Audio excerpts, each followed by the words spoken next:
빌립보서 4장 6절 7절 말씀을 보면 아무것도 염려하지 말고 기도하는 거예요. 기도. 오늘 말씀을 가지고 기도하여 하나님의 능력으로 살자. 하나님의 능력으로 살자는 주제로 잠시 말씀의 은혜를 나눌까 합니다. 아멘. 우리가 예수를 믿는 것은 어떤 종교 행위를 하는 것이 아닙니다. 많은 사람들은 의식적으로 종교 행위를 행하고 있습니다. 우리가 지금 나와서 예배드리는 이 자체는 구원 되시는 예수님의 이름을 믿기 때문에 그 은혜에 감사해서 지금 나와서 예배를 드리고 있는 것이다 하는 것입니다. 아멘. 요한복음 15장 7절의 말씀을 보면 너희가 내 안에 거하고 내 말이 너희 안에 거하고 무엇이든지 원하는 대로 구하라 그리하면 이루리라. 우리가 예수님 안에 거하고 예수님의 말씀, 예수님 자신이 요한복음 1장 1절에 태초에 말씀, 이 말씀이 육신이 되어 이 땅에 오셨다고 예수님 자신이 말씀 되신다고 얘기했어요. 그 말씀이 우리 안에 있게 되면 무엇이든지 원하는 대로 구하라 그러면 이루리라 그랬어요. 아멘. 그래서 오늘 제목이 기도하여 하나님의 능력으로 살자입니다. 기도하여 하나님의 능력으로 살자. 내가 예수 이름으로 구하는 모든 것을 주시겠다고 주께서 말씀하셨죠. 아멘. 다른 이름이 아니라 오직 예수의 이름입니다. 아멘. 곧 예수의 이름으로 구한다는 것은 내가 예수님을 믿습니다. 나는 당신을 사랑합니다는 이런 표현이 되기도 합니다. 아멘. 이제 예수의 이름으로 우리가 기도할 때 하나님께서 그 예수의 이름 때문에 하나님의 능력을 행하시겠다 이렇게 약속하고 계신 것입니다. 아멘. 이 땅에 오셨던 예수님도 많은 기도를 하셨어요. 새벽 미명에 나가서 기도하셨고 또한 우리가 잘 아는 기도 겟세마네 동산의 기도입니다. 땀방울이 핏방울이 되도록 예수님은 기도하셨죠. 아멘. 예수님의 기도는 그 앞에 닥친 십자가 이것을 피해달라고 하는 기도가 아니라 이것을 이길 수 있는 능력을 얻은 것이었어요. 기도는. 우리는 기도는 어떤 환난을 피하고 어떤 어려움을 피해 나가는 이런 상태를 해달라고 기도할 때가 있는데 그것이 아니고 그것을 이기고 나가는 것입니다. 이기고 나가는 것. 바로 이제 출애굽하던 백성들이 앞에는 홍해 바다요, 뒤에는 애굽 군대가 막 이제 옵니다. 죽음에 닥쳤어요. 그때 그들이 부르짖죠. 그때 하나님께서 모세를 통해서 어떻게 해요? 지팡이를 내물매 홍해를 가르셔서 육지같이 건너게 하시는데 이 과정이 뭐냐? 우리의 기도는 피할 길을 열어달라고 기도하는 것이 아니라 이제 우리가 기도함으로써 하나님께서 그것을 해치고 나갈 힘을, 능력을 주신다는 거예요. 그 능력을 얻기 위해서 우리는 기도해야 한다 하는 것입니다. 겟세마네 동산에서 예수님은 기도하시다가 제자들이 잤죠. 그래서 예수님께서 제자들을 깨우기도해라 하고 애절하게 3번이나 부탁을 하십니다.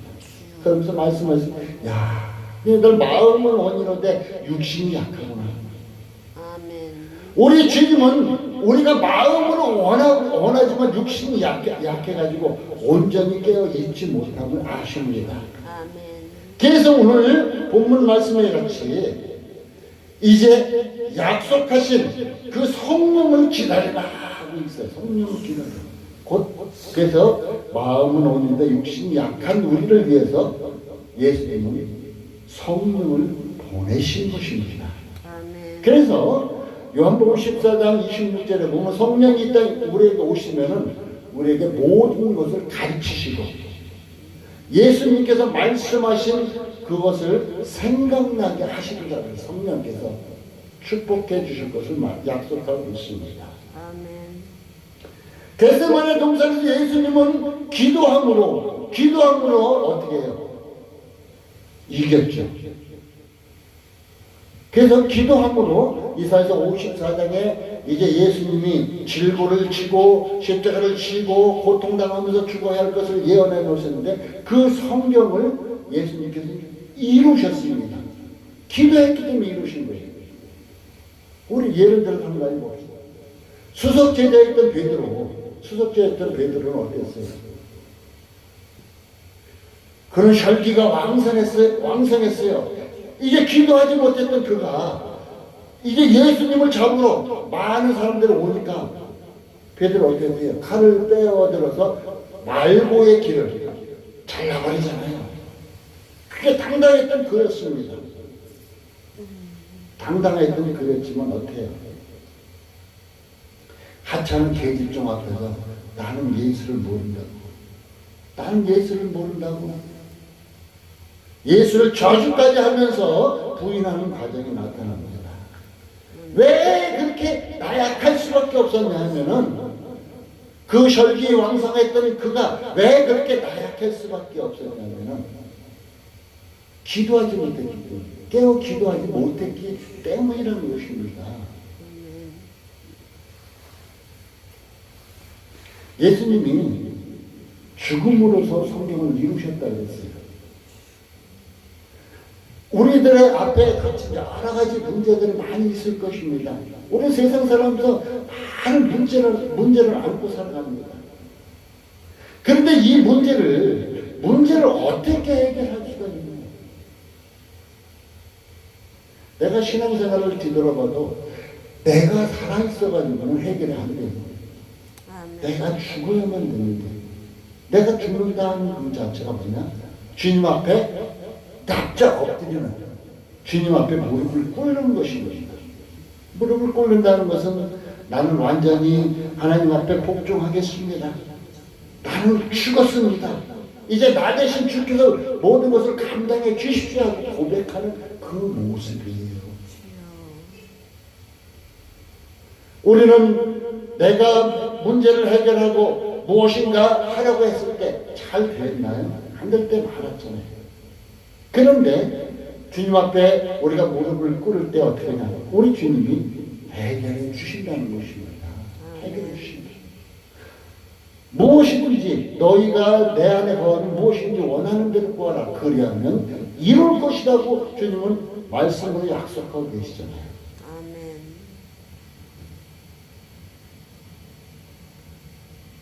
요즘 세대에 예수 그리스도를 팔아먹는 사람들이 많습니다. 예수로 인해서 돈을 벌고 예수를 통해서 세상에서 그냥 육신적으로 잘 먹고 잘 입고 잘 살라고 하는 이런 사람들이 너무나 많다는 것입니다. 아멘. 교회 안에 이런 사람이 너무 많다는 것입니다. 또한 요즘 큰 교회들이 세습을 하는데 하나님 보시기에 세습은 별로 좋은 것은 아닙니다. 완전히 그 아버지 당회장 목사가 빠진 상태에서 그 당회에서 그 아들 중에 제일 낫다. 여러 사람을 추천해줘. 다른데 노예에서도 추천하고 자기 교회에서도 추천하고 해서 추천한 중에서 당회에서 결정하고 제비뽑는 것이 제일 좋습니다. 그래서 그 당회에서 당신 아들 제일 낫습니다. 그랬다 그러면 조금 괜찮은데 그냥 교회가 크고 돈이 너무나 수십억씩 왔다 갔다 하니까 그것을 세습적으로 자기 자녀에게 물려주려고 하는 거, 이것은 어떻게 보면 예수 그리스도를 팔아먹는 이런 모습이 아니라 할 수밖에 없다는 것입니다. 예수란 이름이 어떤 이름이에요? 예수란 이름은 마태복음 1장 21절에 자기 백성을 구원하기 위해서 주신 이름입니다. 백성을 구원하기 위해서 주신 이름이지 돈 벌고 예수를 팔아먹으러 주신 이름이 절대 아니라는 것입니다. 하나님의 백성들을 구원하기 위해서 주신 이름이다. 예수라는 이름은. 그래서 그 예수님은 자기 백성을 구원하시기 위해서 이제 십자가에 달려 들어가기 전에 십자가를 메고 끌려갑니다. 골고다를 갑니다. 그때 군병들이 가죽끈에 이제 철사를 박은 꼬챙이를 박은 가시채로 막 때립니다. 살이 찢어져 나갑니다. 그런데 예수님은 이것도 이기셨어요. 가시채로 이기셨어요. 왜? 땀방울에 핏방울이 되도록 예수님은 기도하셨기 때문에 이겼다는 것입니다. 근데 우리는 어때요? 손가락 우리 몸뚱아리에 가시 조그만 가시 하나만 찔려도 조금만 가시 하나만 찔려도 너무 고통스러워요. 왜? 육신이 날카로운 것도 문제가 있지만 온전히 기도하지 못했기 때문에 자그마한 문제 앞에서도 우리는 고통스러워한다는 것입니다. 오늘 본문에서 예수님은 예루살렘을 떠나지 말라고 합니다. 그러면서 성령을 선물로 주시겠다고 약속합니다. 아멘. 왜 성령을 주시냐면 두려워 떠는 이들이에요. 그렇기 때문에 두려워 떠는 이들에게 제자들에게 성령을 선물로 주셔야만 했어요. 성령이 임함에 이제 사도행전 초대교회 때 놀라운 기적이 일어나죠. 두려움이 없어졌습니다.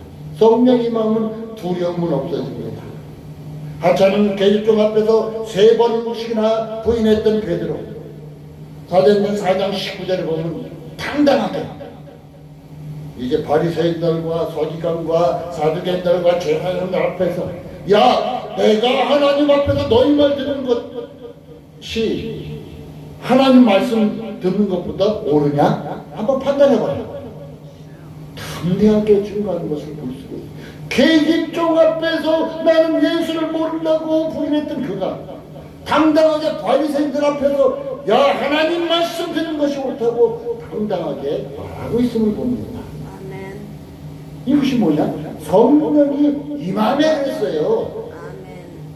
여러분, 성령 충만함을 받으십시오. 아멘.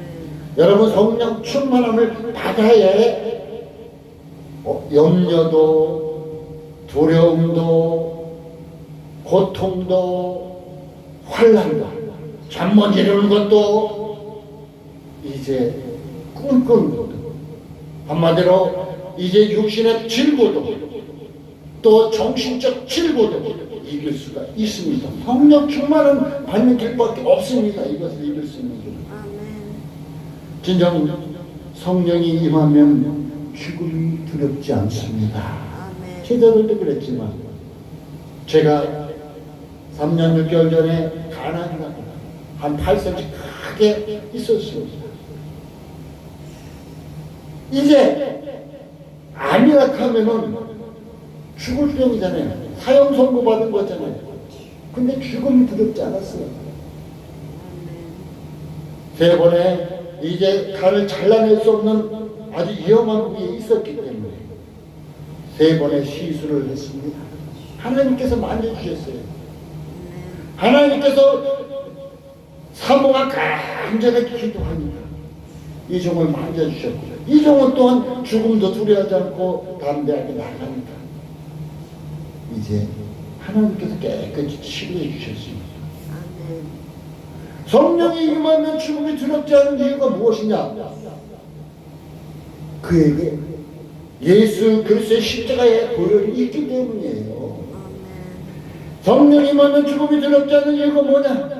그에게 십자가의 보혈을 통해서 천국할 수 있는 희망이 있기 때문에, 믿음이 있기 때문에 두렵지 않게 된다는 것입니다. 아멘.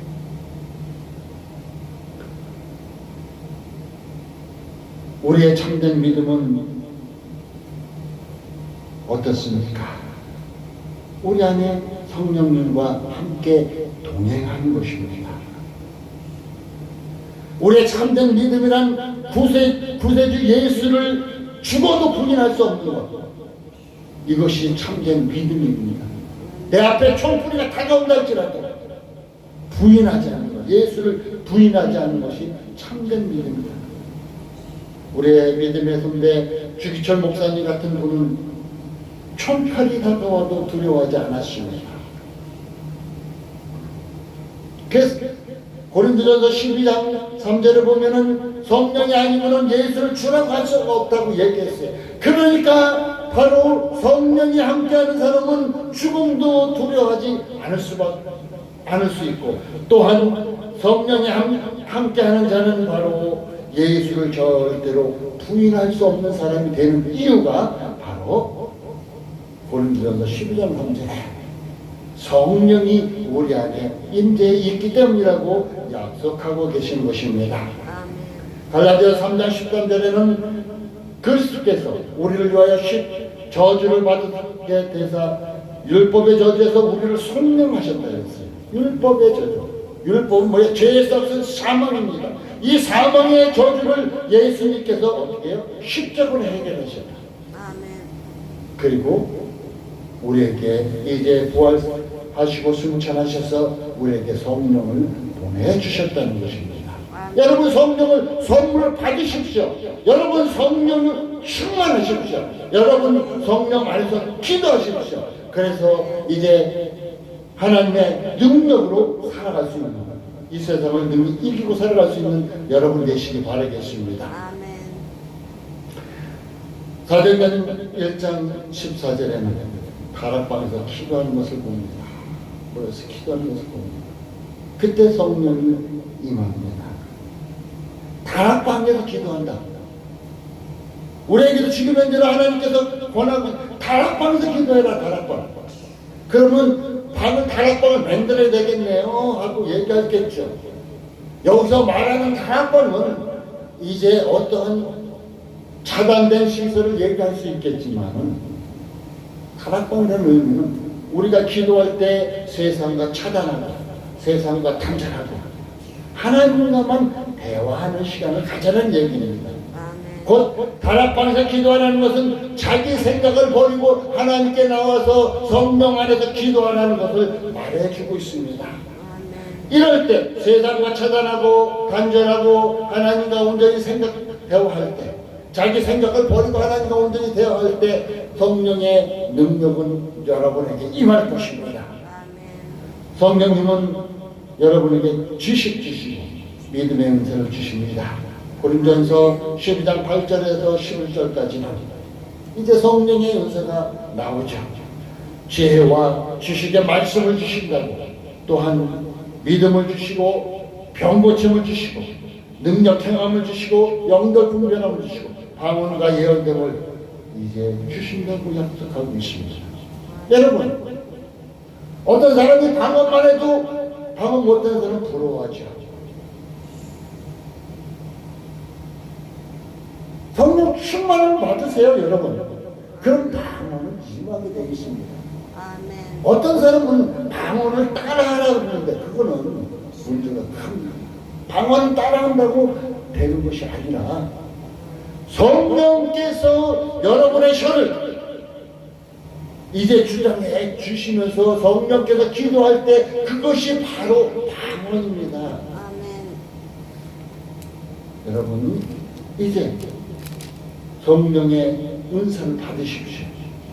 지혜의 말씀, 지식의 말씀을 받으세요. 마지막 세대에 살아갈 때 말씀이 있어야만 승리할 수가 있습니다.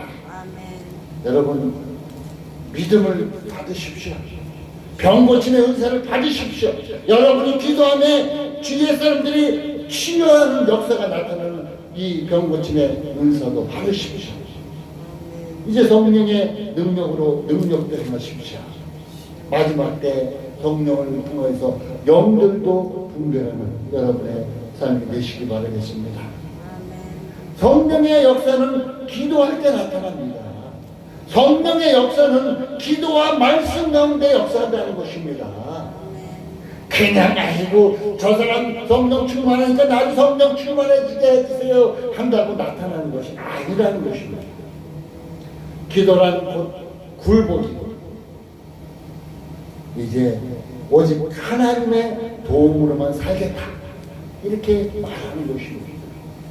내 생각으로 내 힘으로 사는 것이 아니라 이제 하나님의 도움으로만 살겠으니 나를 주께서 도와주십시오 하고 굴복하는 것이 바로 기도다 하는 것입니다. 결론을 맺겠습니다. 히브리서 13장 6절에는 주는 나를 돕는 자라 그랬어요. 예수님은 우리를 늘 지금 이 순간도 돕고 계십니다. 성령님께서도 이 시간 여러분을 돕고 계십니다. 히브리서 12장 8절은 또 이렇게 얘기해 주고 있어요. 예수 그리스도는 어제나 오늘이나 영원토록 동일하심이라 얘기하고 있습니다. 여러분, 영원토록 동일하신 예수님과 함께 동행하시길 바라겠습니다. 잠깐 동안 옛날에 있었던 일 한 가지 얘기하고 넘어갑니다. 제가 목사 안수를 받고 이제 처음 세례를 한 환자에게 주게 됐습니다. 중풍병으로 한 10여 년 병원에만 있던 사람입니다. 그에게 이제 4장과 3장의 말씀을 전하고 이제 그에게 이제 세례를 주기 전에 예수를 신기한 세례를 주었습니다. 그때 기도하고 이제 이 종이 성령의 이름으로 그 사람의 김건목이라는 그 사람의 이름을 딱 이 손을 잡고 이렇게 세웁니다. 10여 년 동안 한 번도 일어나지 못했던 그가 두 발로 일어서 걸었습니다. 여러분, 이것은 어느 누구 인간의 능력이 아니라 바로 성령의 능력, 하나님의 능력이라는 것입니다. 여러분에게도 성령 충만함을 받게 되면, 여러분이 주 앞에 무릎을 꿇게 되면 이런 능력이 여러분에게도 나타날 수 있다는 것입니다. 기도하여서 근심과 염려를 떨쳐내십시오. 성령 충만함을 받으십시오. 성령의 능력, 하나님의 능력으로 기도하여서 하나님의 능력으로 사는 마지막 시대에 성도가 되시기를 예수의 이름으로 축원드립니다. 기도하겠습니다. 하나님 감사합니다.